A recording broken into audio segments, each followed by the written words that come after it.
10મો last દાખલો 7.1 સ્વાધ્યાયનો. આ બધા દાખલા છે ને ઇમ્પોર્ટન્ટ છે. 8, 9, 10 અને છઠ્ઠો, 7મો 2 માર્ક 3 માર્ક માં આવે છે. બરાબર. હવે આની અંદર શું આપેલું છે આપણને કે બિંદુ XY એ બિંદુઓ 3, 6 અને -3, 4 થી સમાન અંતરે હોય તો x અને y વચ્ચેનો સંબંધ શોધો. હવે આની અંદર મેળવો, મતલબ સંબંધ મેળવો. તો આની અંદર છે ને આપણે x અને y ની વેલ્યુ નથી શોધવાની, એટલે ઓલામાં જતા જ નહીં કે x શું હશે ને y શું હશે. ઇમેજિન બી નહીં કરવાનું કે ધારો કે x આમ હશે y આમ હશે, કાંઈ આપણે ધારવાનું નથી થતું. બરાબર છે. હવે આની અંદર આ બિંદુ આ બંનેથી સમાન અંતરે છે, એટલે AP બરાબર BP. તો AP નો વર્ગ બરાબર BP નો વર્ગ, રૂટ થી છુટકારો મેળવવા. એ સમજી જવાનું, બંને બાજુ વર્ગ કરું ને એટલે સમજી જવાનું કે રૂટ થી છુટકારો મેળવવાનો. હવે AP એટલે મેં પહેલા હંમેશા x લીધું છે, PA લીધું છે, કેમ કે x માઇનસમાં નો આવે એટલે. તો x -3 નો વર્ગ વત્તા y -6 નો વર્ગ, આ AP છે. બીજી બાજુ BP, તો x આ માઇનસ સૂત્રનું, આ -3 નો વર્ગ વત્તા y -4 નો વર્ગ. બરાબર. તમને અત્યારને એમ લાગશે કે બહુ ફાસ્ટ જઉં છું, પણ જેમ જેમ તમે દાખલા કરતા જશો ને એમ તમને બી એમ થશે કે હા ઠીક છે, આ તો ઈઝી છે. હવે a - b the whole square વાળો ફોર્મ્યુલા, x² - 6x + 9 આનું જવાબ, y² -6 દુ 12y વત્તા 36. પછી આ બાજુ x², હવે આ +3 થઈ જશે એટલે +6x + 9, કારણ કે માઇનસ માઇનસ પ્લસ થઈ જશે એટલે આને તમારે સોલ્વ કેવી રીતના કરવાનું, x + 3 ની જેમ. x + 3 નો વર્ગ કરતા હોય ને એવી રીતે, એટલે અહીંયા આગળ પ્લસ આવશે, જે અહીંયા માઇનસ આવ્યું ને એ અહીંયા પ્લસ આવશે, કેમ કે અહીંયા x + 3 થઈ ગયું. y² - 8y + 16. કેવી રીતના એવું 8y, તો a - b the whole square નો ફોર્મ્યુલા, a² - 2ab એટલે -2 ગુણ્યા a ગુણ્યા b. તો b માં 4 છે તો 4 દુ 8y અને b નો વર્ગ એટલે -4 નો વર્ગ 16 થાય. હવે અહીંયા આગળ જુઓ, હું અલગ ચોકથી કરું એટલે તમને આઈડિયા આવે. x²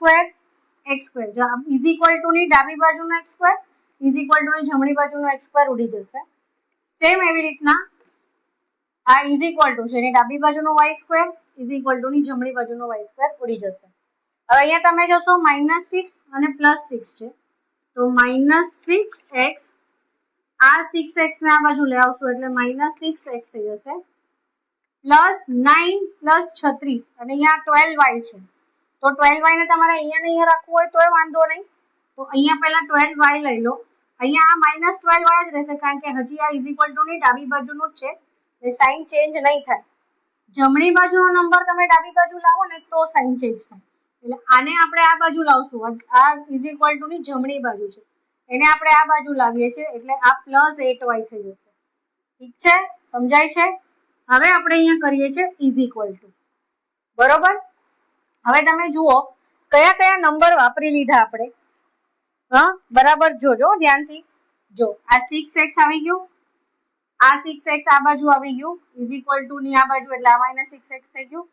આ 12y ત્યાં ને ત્યાં જતું, એ નીચે ઉતારી લીધું, -8y લઈ લીધું.